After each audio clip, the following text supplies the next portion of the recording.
Recyclico, making lithium-ion last forever. Recyclico's patented recycling process achieves up to 100% recovery of battery metals from lithium-ion batteries for electric vehicles, including cobalt, lithium, nickel, manganese, and aluminum. Recyclico Battery Materials Incorporated trades on the TSX Venture AMY, on the OTCQB AMYZF, and Frankfurt ID4. For more information, visit recyclico.com or phone us at 778-574-4444. Recyclico, making lithium-ion last forever. You're listening to HowStreet.com radio, available online at TalkDigitalNetwork.com. Welcome to HowStreet.com radio, the online source for market opinions. Here is Jim Goddard. My guest is market historian Bob Hoye. He's the chief investment strategist for chartsandmarkets.com. He's speaking to us from Vancouver. Welcome back to the show, Bob. Yeah, hi, Jim. Here we are, Friday, you and I together, and Friday together with our listeners. And we have some listener questions. Our first one comes from Kathleen. Hi, Jim and Bob.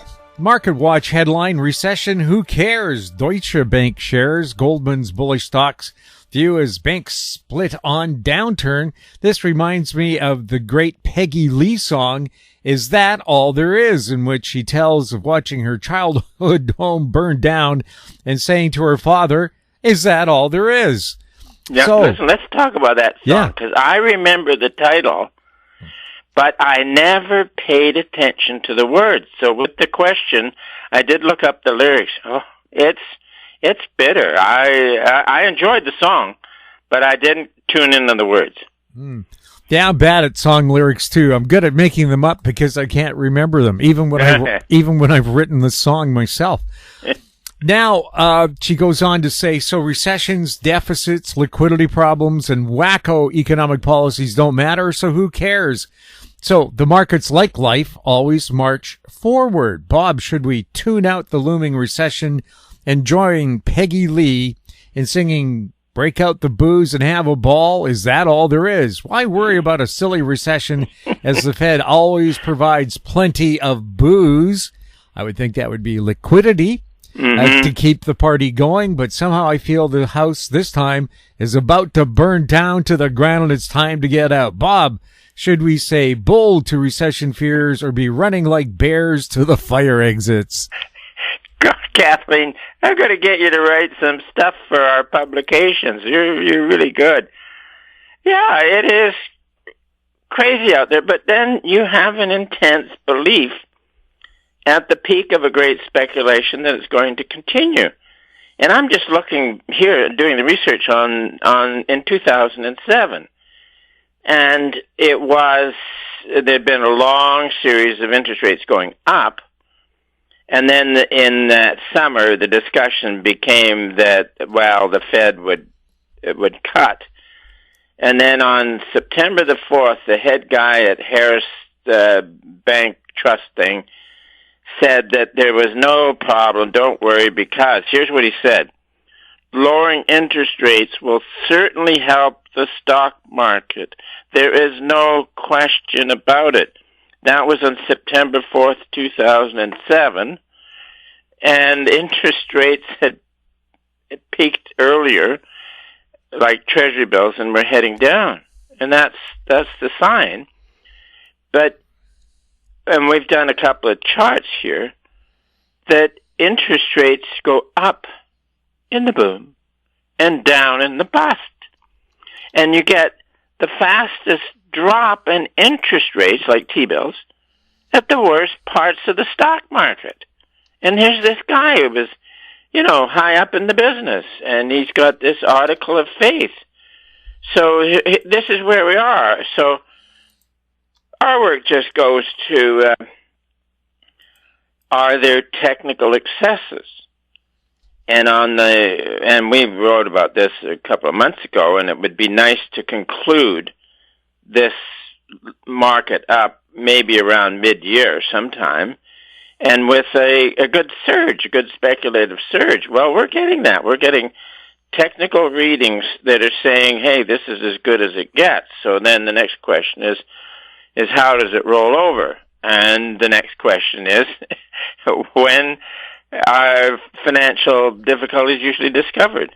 In the fall. So our theme for this year was the counter-trend rally in stocks would probably rally into mid-year and be okay for a while.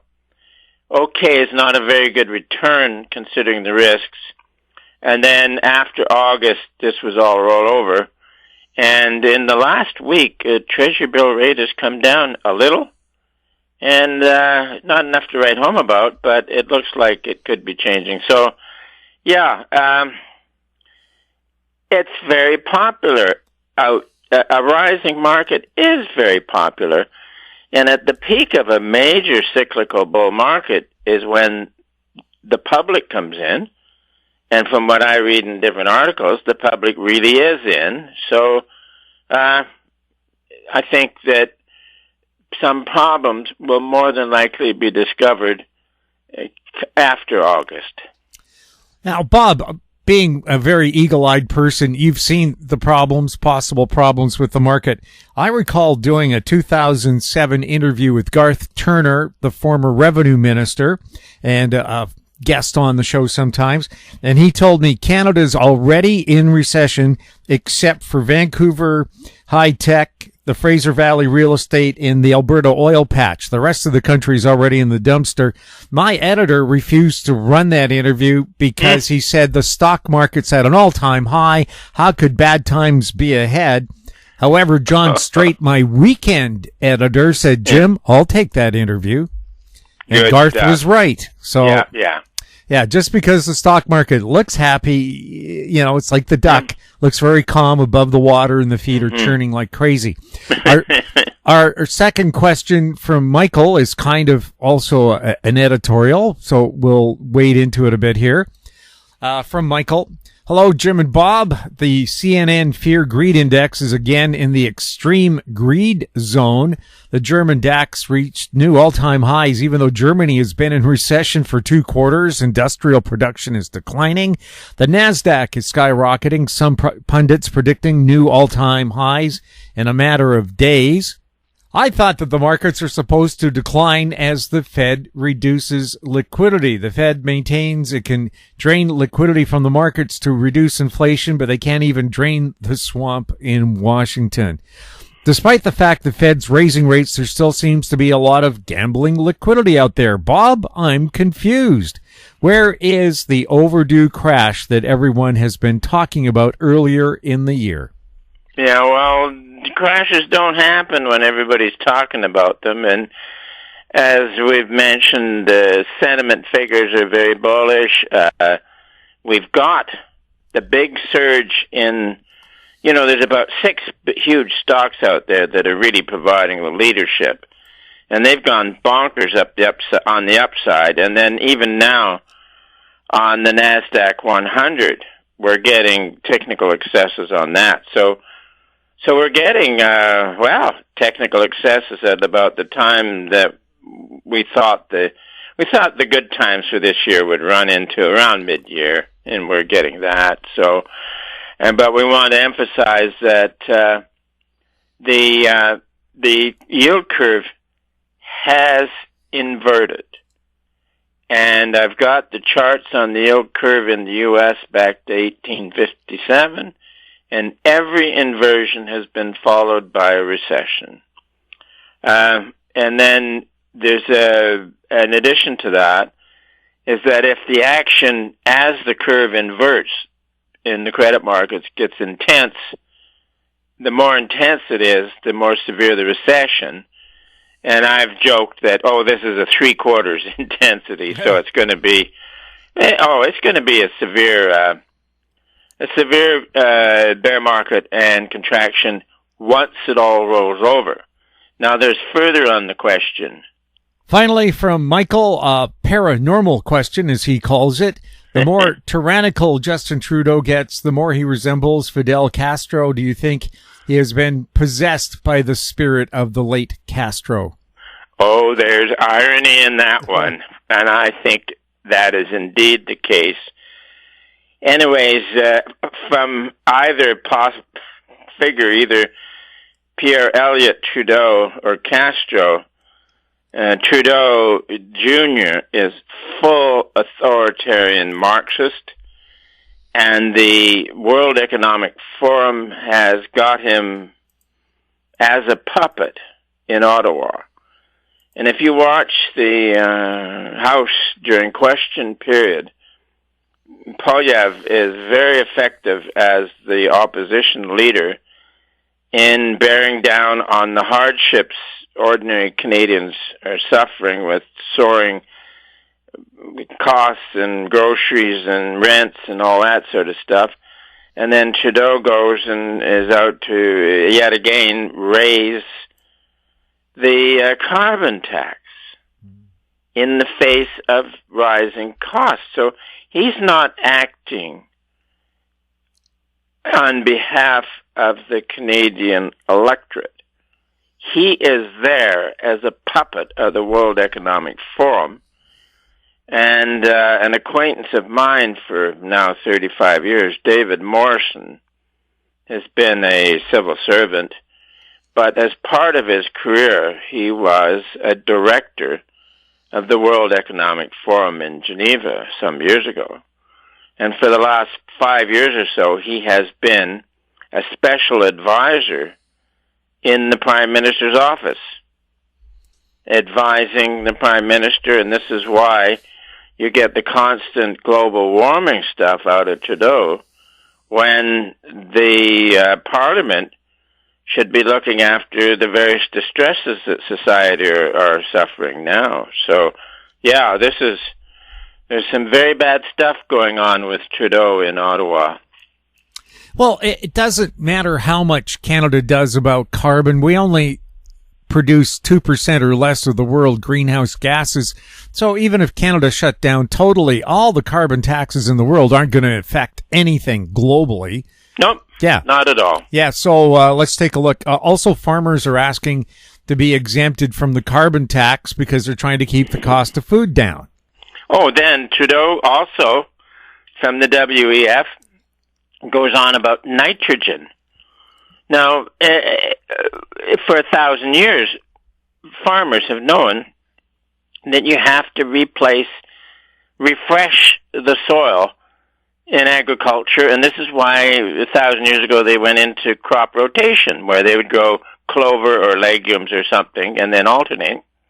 They didn't understand nitrogen then, but what that was to replace the nitrogen in the soil, and this is what farmers do each season with their various treatments of the soil, and they're very thrifty with the applications of the various forms of nitrogen because this stuff is expensive and farming is expensive, so they're good at keeping their costs in line. But it's another one for Trudeau acting on behalf of the World Economic Forum to shut things down. Just, they're insane. Absolutely insane. We'll take a look at some important headlines when we continue with Bob Hoye. Don't miss out. Stay informed. Receive the HowStreet.com weekly recap with thought-provoking podcasts, radio, and articles delivered to your inbox. Sign up for the HowStreet.com weekly recap on our homepage at HowStreet.com.